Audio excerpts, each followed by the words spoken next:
50 years. Pain, knees, back, feet. It affects my golf swing. That's right, absolutely. After I get up, I try it again, and it's okay usually the second time. 50 years is quite an accomplishment to even stay in it that long and still achieve and still have audiences and still have expectations. You know, 50 years is a long time to still feel like you haven't peaked. That you still got a little bit more in you. Yeah. That you still got a little bit more you can prove and you can show that you can do. So it's really not a long time if you've saved a little bit for yourself.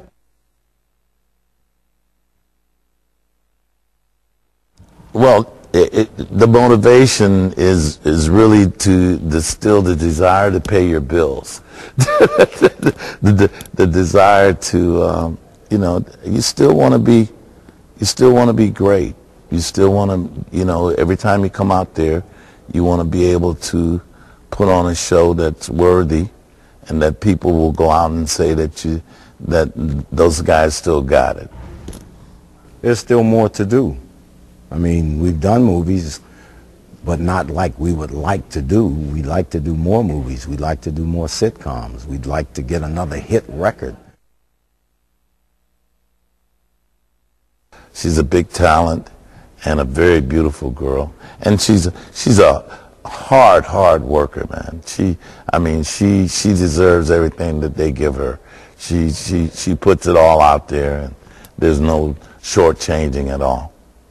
Great personality.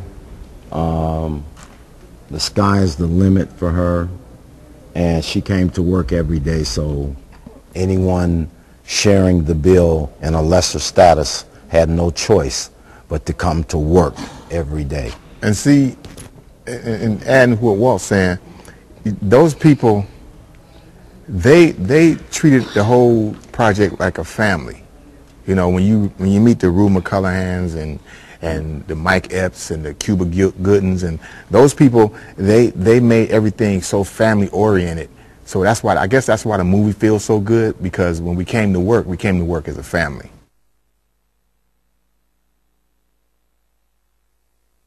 Working with Kenny and Leon was quite the experience, because it was the very first time that we'd probably been with producers of that caliber, that you know, write, play, Huff, quite the great pianist that he is, Kenny Gamble, quite the lyricist, and with what we brought was our gospel background and our church background, and I think that really turned them around also, because everything that they did up until the point that we came aboard had a lot of how would you describe it? Popcorn? Well, pop, certainly pop. Yeah, pop. Overtones. Pop, overtones, and very sweet. When we came aboard, then they got into the real churchy gospel things, and they started doing those things with Harold Melvin and the Blue Notes, yeah, and the Spinners, and all the things took another turn, which was, I think it helped Huff to reinvent himself and his gospel roots. They got zapped with the funk and with the gospel flair that none of their other artists had provided for them. So there was 3 ingredients that it took, in our opinion, to really bring the OJs to the surface, and that was Eddie and Walter, Charlie Atkins, who was our choreographer and dream teacher, and Gamble and Huff, who brought the music and tailor-made it for us along with us. So it spelled success.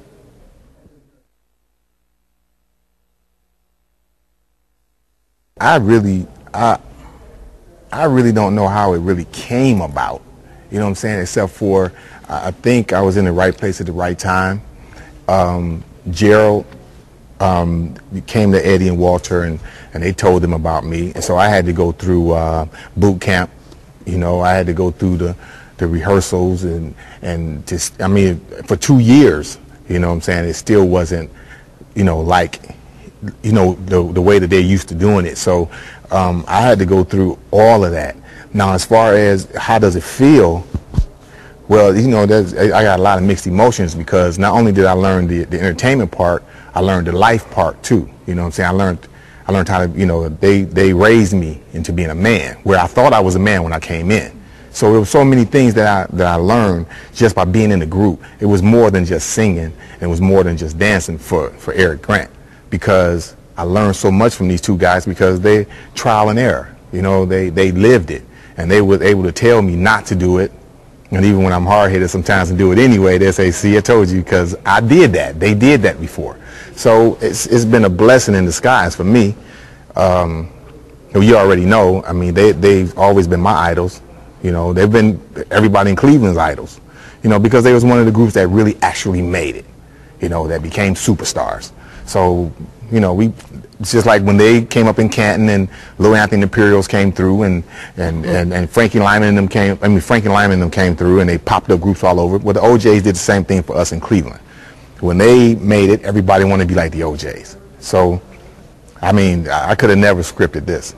You got to audition, you got live auditions, you got to be on the stage, you still ain't made it yet.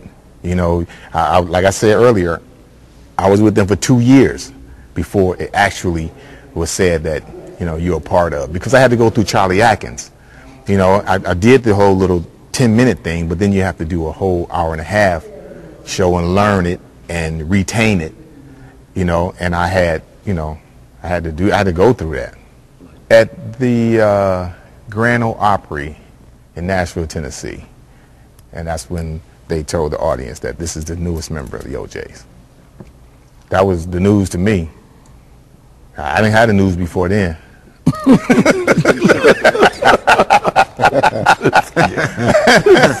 Crazy thing about Charlie Atkins, we were all test tube babies. If he didn't want you in the group, you wasn't in the group. You wasn't in the group. He could make you feel like you were out. He was he beat he's everybody. a piece of work, man. Yeah. It's a piece of work. He's a piece of art. He beat everybody up. He spared no one. Piece of work. He's a piece of work, man. Could sing worth a dog, and try to get up and sing and dance with you while you doing it.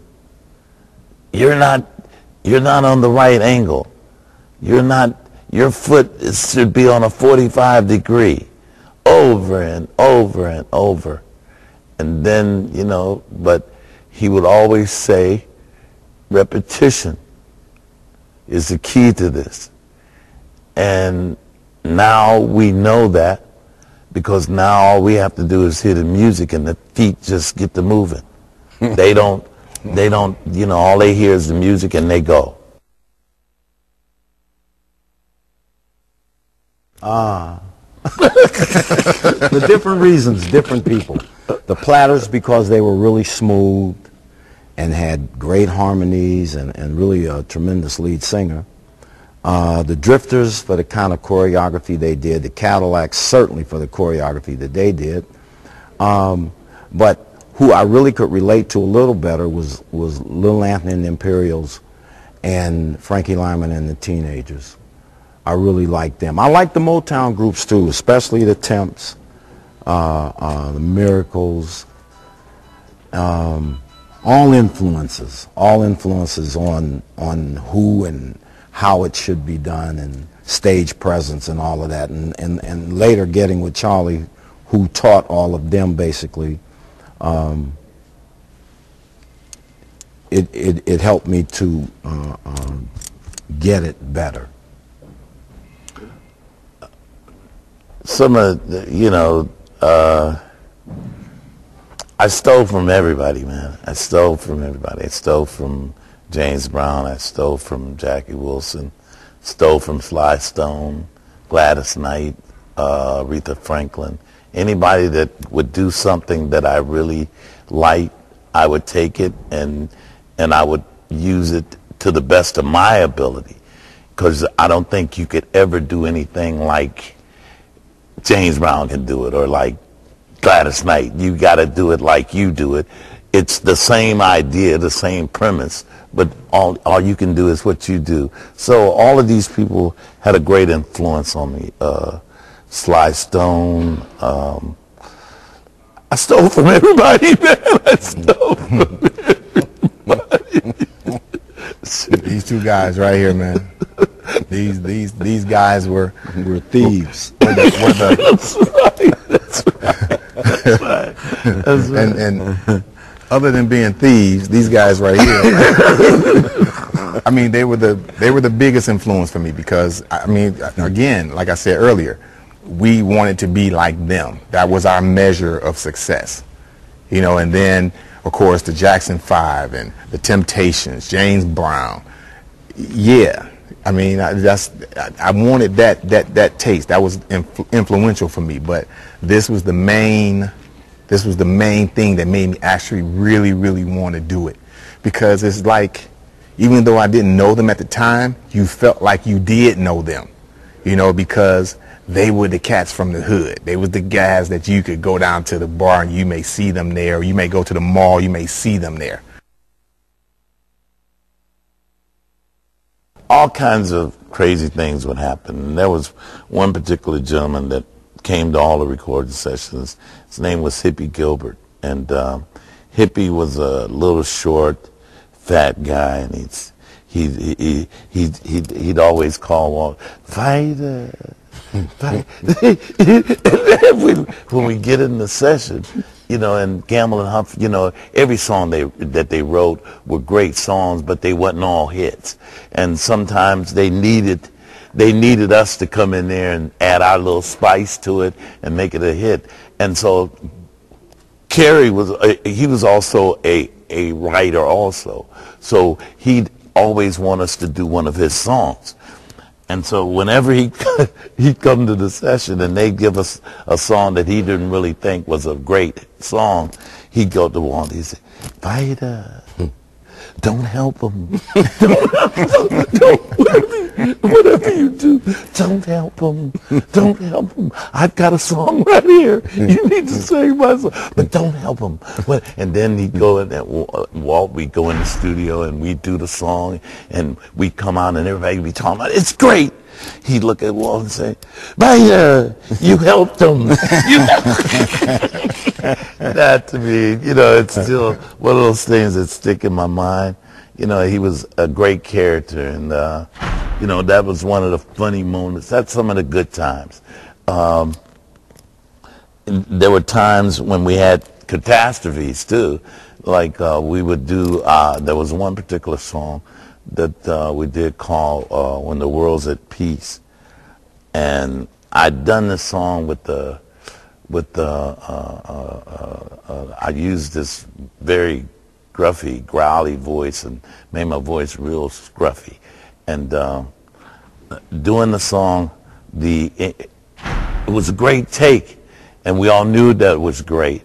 But then the engineer, in his joy and trying to be smart, he erased the vocal, and I had to come back and sing it again. So, and to me today, that song still does not have the same spice that it did from the first time. You never quite can redupe it once you do it.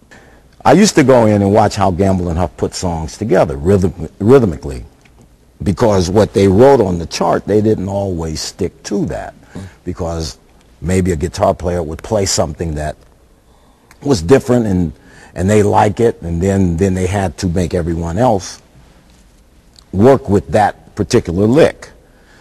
And I used to sit there on a little stool, and I don't know how I did it, but I would sit there and go to sleep on the stool, and I mean would nod all the way down and wake up and almost fall off the stool. That was funny, how I didn't fall and really hurt myself. Oh man, there was one in recording with him, in recording with Kenny and Leon, you always had to work with other people, McFadden and Whitehead was always a trip to work with.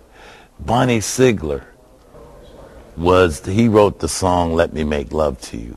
And working with him, you go in his room, he'd have red lights, parachutes. The ambiance was all there. You understand? And he'd turn the lights down low, and he'd get girls in there so you'd be inspired to sing. So yeah, we had some great times, some great moments, man.